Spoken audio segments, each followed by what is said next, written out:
highly important since we're 0-1 in conference. Neat week. My shoe, my cause, the thing I do. I'm excited about that one. Bundles for Hope this week. It's a wonderful organization that our players are heavily involved in. It seems like it's a home away from home.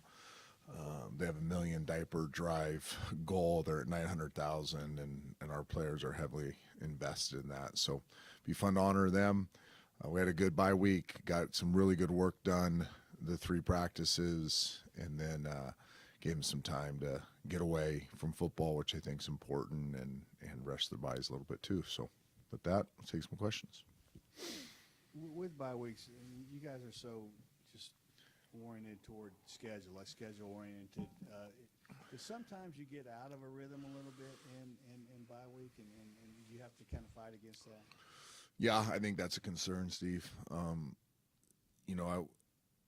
It's a delicate balance. The old part of me wanted to practice every single day because I thought we were doing some good things, especially offensively, that I wanted to build on. And I thought defensively it'd be a good opportunity to make, obviously, some corrections. But you got to be cognizant of their bodies, their minds. I think, we go for a long stretch. If you take the beginning of camp until the first bye week, that's a long stretch. And now that they're here so often in the summers, they really don't get a big break. I think you're also balancing that you don't want them burned out. You want them excited to be in the building. So it's a combination of both, and you try to find the balance that you feel is best for this team. Health-wise, do you feel like you came out of it healthier than you were when you went into it? Yeah, we came out of Tennessee a little more banged up than I thought. Some things popped up a couple days after, so we were able to rest some guys. Some guys didn't practice. We should be pretty darn healthy this week. There's guys still, you've played 4 games, one against an SEC opponent. You're going to have some stuff. So we got some stuff, but I think the guys can battle through it this week and be ready for Army. I know it's not like for like, but how much did the Navy game with the option prepare you for this week? And then also, how much did having an extra week to prepare for this help? Yeah, on paper, it's great. You still got to shed blocks and tackle and do all the things that they make it very difficult to do. You got to match their intensity. I think that's the biggest thing when you play the academies, especially Army and Navy, that you were really familiar with, is they just play so hard. You're watching. I was really impressed with the East Carolina game defensively. They started poorly. East Carolina made some big plays against them. They're playing harder down 28-6 than they were in the beginning. I mean, they're relentless with how they play football. They don't. The scoreboard doesn't matter. Like, they have a standard of effort, a standard of execution, a standard of physicality that does not waver, and so you have to match that. And I think that's the thing that people don't talk about enough. The schemes are difficult. It's a very difficult scheme to play against, but they just play so hard on both sides of the ball and special teams. So I think that's the biggest challenge, more than the triple option and all the other things. It's just matching their intensity. Jalen Cheek's been your most efficient tackler. How key is he going to be in this game, stepping in for Sarad for a game? I think they're all important. Everybody on defense, I think, feels like they need to play better. It's going to take everybody. If you look at the Akron game, our best defensive performance so far, that second half, we played everybody. I mean, I think we played 6 safeties, we played 5 corners, played all the defensive linemen, I think 5 linebackers played. So, I mean, I think we played 30-something guys on defense. I think it was amazing. So, we're going to have to – it's going to take all of our assets playing at a high level defensively to improve upon our performance so far. And then Sarad himself, I know he's not going to be playing in this one, but how much of a leader has he been on the sideline? How has he responded to that? Yeah, he practiced really well. He showed up, helped us on the service team, knowing he wasn't going to play, had a great attitude, worked hard, communicated, had good energy. Late in the week was tough. I think it became harder on him late in the week. But it's understandable, and we met on Friday, and he was excited about this week of preparation and getting better, and so I feel like he'll handle it well. Coach, he's obviously a big part of your defense. Who do you think will step up this week, and how ready are those guys, do you think? Well, again, it's going to take all of them. You know, I think A.J. Brown, Jalen Cheek, you know, Pierre, all of them have to step up and play at a higher level. They know that. They don't need the head coach to say that publicly. They know they have to play at a higher level. And for us to be successful defensively, it's going to take everybody highly invested in fixing the issues we've had to this point. Now, you got to see Army last week. You talked about sort of that relentless nature. What sort of caused them to get off to a slow start, and how do you hope to capitalize on that, maybe yourself? East Carolina made some plays. You know, it's not like they schemed them up or, you know, beat them up everywhere. They were able to run the ball efficiently. They didn't gash them. They didn't gash Army in the run game, but they ran the ball efficiently. And then they just made some really good plays. Receivers making some outstanding plays, quarterback making some outstanding throws. Some contested catches. The backs ran really hard. You know, a lot of times the East Carolina backs were tackled for 2 and got 5, tackled for 3 and got 6. So they stayed ahead of the chains. But if you just look at it from a schematical standpoint, Army was in place to make plays, and East Carolina just made them. And then as the game wore on, Army started making a lot of plays defensively. They got the big one high red zone turnover and a low red zone turnover on East Carolina, and then their coverage got stickier, their run game got better, they got closer to the line of scrimmage. They were more Army was more aggressive in their calls. So it's not like East Carolina had their way. After about midway through the second quarter, that game was pretty balanced. In the Tennessee game, you know, late in the second half, you had a couple new guys, you know, Barry Walker and Baron Franks both were playing guard. And it's really, I think it was the first time this year that you'd kind of mixed in some guys. Are those guys kind of ready to sort of join a rotation, or will it be that type of thing? I think there'll be positional battles that will continue throughout the year. We're not good enough for anybody to get comfortable. So, you know, I think the edge of uncomfortable is where you find your greatness, and we want to make it very uncomfortable with the position battles. If somebody's playing at a higher level than a player that started games, then we're going to give that player the opportunity to play. So Barry and Barron both have practiced at a high level, and we wanted to give them in that game and see how they competed, and both of them graded out pretty well. So, and we have a couple of other offensive linemen that are new to our team that took some time to they're taking some time to get integrated, and they're practicing at a high level too. So I wouldn't be surprised to see changes like that throughout the entire roster, where guys are some guys are taking advantage of the developmental process and getting better each week, and we'll give them a shot to play in games. And with the receiver position, with Corey out right now, with you know, obviously he was out for the Tennessee game too, and you had a lot of guys step up. Do you see that as a position that's just going to get better with more time? Yeah, I think Xavier Daisy will only get better with more reps. Had a really good bye week, coming off of 3-4 outstanding weeks of practice, and played well against Tennessee. I think Evan McCray showed up over the bye week and played at a high level. Strap had a great week of practice. Iverson Hooks. B.J. Hawkins continues to be consistent. A.J. Johnson really hasn't contributed at a high level for us, but is practicing better. And then we call him Tank. Jalen Elder is somebody else that I think has a chance to earn some playing time with how he's practicing. So we're going to continue to throw it to all of them. We just believe in that philosophy, and the ones that are practicing best, most consistent, will get the most targets. And with defending Armies or any option attack, you ask guys to do a little different things a lot of times. Like Sarad in the Navy game was playing up on the line of scrimmage.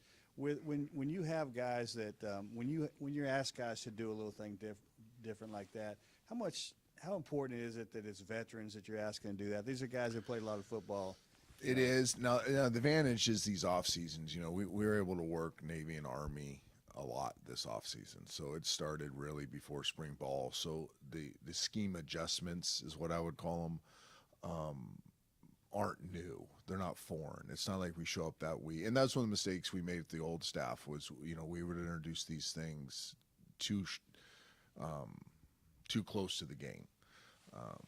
These adjustments were introduced in February, March. So they understand that some roles, some job descriptions can be different against triple option teams. You also sometimes use different personnel.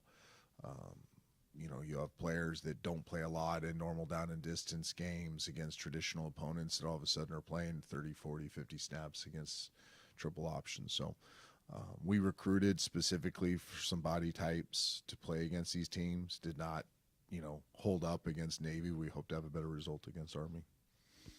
You guys have suffered from some slow starts, and this being an 11 o'clock kick, does that make it harder to start fast? And how do you guys approach maybe those early kicks? I know you had one 2 weeks ago. Yeah, but well, we should be good in early kicks. We were an early morning practice team. Our players are in the building at 6 every day, so this should not be hard for us. We get to be home, which is great. I think starting fast is a product of focus, so we just need to be locked in and focused and treat it as if, we'll be starting this game when we're in the fourth quarter of our practices typically. So their body clock should be fine. It's just a matter of their minds being right. And then, the running game wasn't really there last week. Is there more of an emphasis to kind of balance things out this weekend? We have to run the ball. I've always believed in balance. I want to be a balanced offense.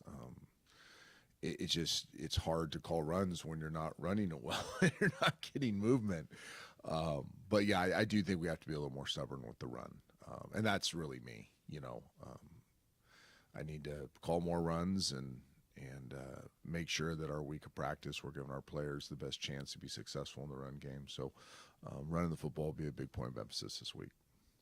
Coach, just big picture coming off the bye, where do you feel like this team is at mentality-wise, and how hungry are they for the next part of the schedule? Yeah, I think, again, I said this a lot early on. I said didn't know who we were. It would take a few games, 4 games to figure it out. I still am learning this team, but I have a much better pulse of who we are.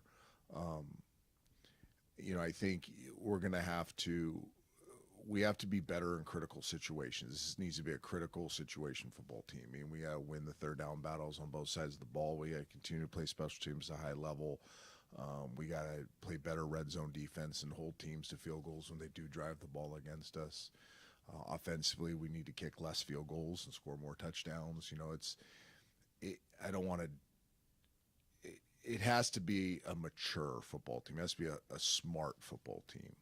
I think it definitely has the potential to do that. We have a lot of veteran players. We have players now on offense that didn't have a lot of starts that they're starting to feel like veterans. So we have to play a professional style of football where we win those critical down battles. You talked about kind of recruiting some body types to play against this style of offense, and I would imagine Nigel Tate would have been one of the key ones that you're talking about there. Was he one of the guys that you kind of – Yeah. And who needs to step up in there, and place him? Well, again, I keep hearing these questions. They're good questions. Who needs to step up? The answer is everybody. Like, statistically, we're not a very good defense, so everybody has to step up. I think in the middle of the defense, you need your better players to play better. You need your veterans to play better. Guys have done some really good things. The narrative around here a lot of times is, man, 10 guys did their job, 1 guy didn't. That costs us. Or 9 guys did it, 2 guys didn't. Well, my response is, well, we need all 11 to do it then. Or if 1 guy's not going to do it, we need somebody to do something extra special. We just need to play better, and everybody needs to step up. We need to get the ball back. So that'll be the point of emphasis. We have a lot of players we like. They're working really hard. I would not criticize their work ethic, but now it needs to show up in production in the game. And how I think you've talked about this in the past, but how do you counter when there's a team like Army that can hold the ball, when they're doing what they can do, they can hold the ball a lot. How do you sort of counter that? Well, you can't let them.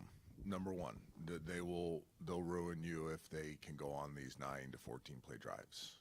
If they do, you got to force them to kick field goals when they're done at the end of the drive. But if they take the ball for long periods of time and score touchdowns, it makes it incredibly difficult to win the game. So,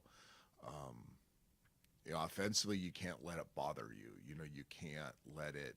You can only control what you can control offensively. So, I think one of the mistakes we made last year against Army, we had 40 plays in the first half, which is an enormous amount of plays for an Army team. Well, one of it is because they scored pretty quick when they got the ball. But we moved it, but then, we dropped 2 huge passes in the first half. We have an interception goes off a receiver's hands in the red zone. We throw another interception because the receiver's not in the right spot and the defender's not supposed to be there. We have a second down play that's going to go for 40 yards and the center doesn't block back, which is his job to do. Like, we just imploded. When everybody did their job, we moved the ball rather easily against them, run and pass.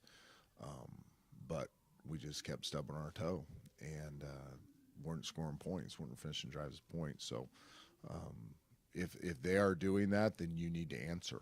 Like the Navy game where we did for 3 drives, where they scored, we answered. They scored, offense answered. They scored, offense answered. It's not ideal, but that's the expectation offensively.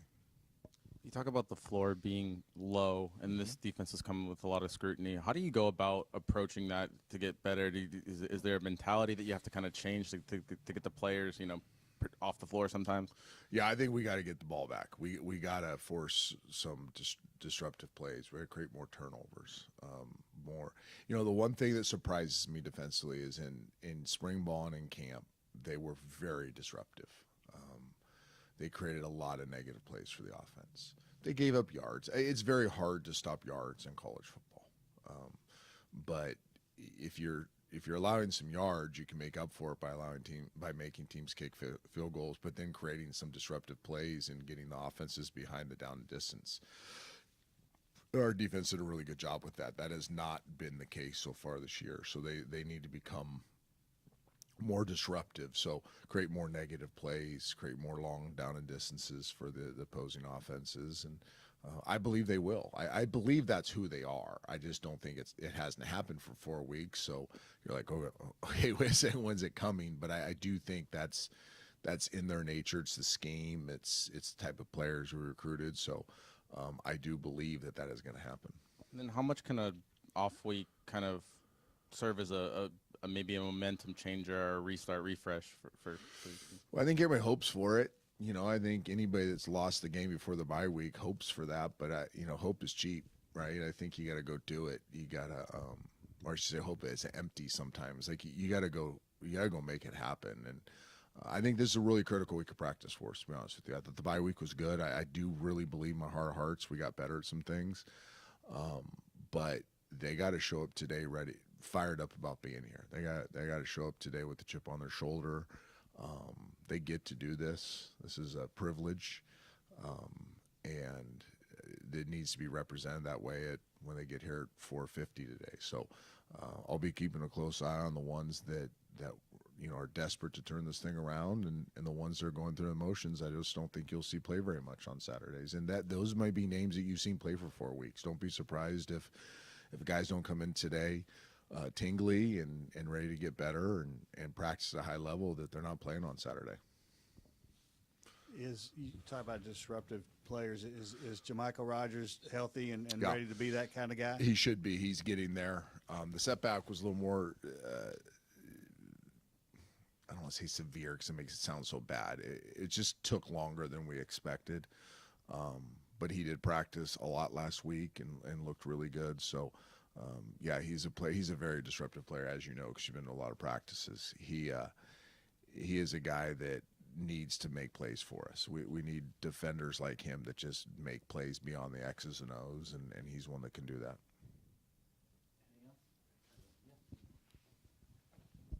You've made some bold moves in terms of substitutions. You talked about the last couple of weeks about how nobody's job's guaranteed. Mm-hmm. What message are you trying to send to your team in those? It really has. It's the same message I've been sending since the off season, which is there's a standard, and we expect we don't expect you to play perfect. That's not the standard.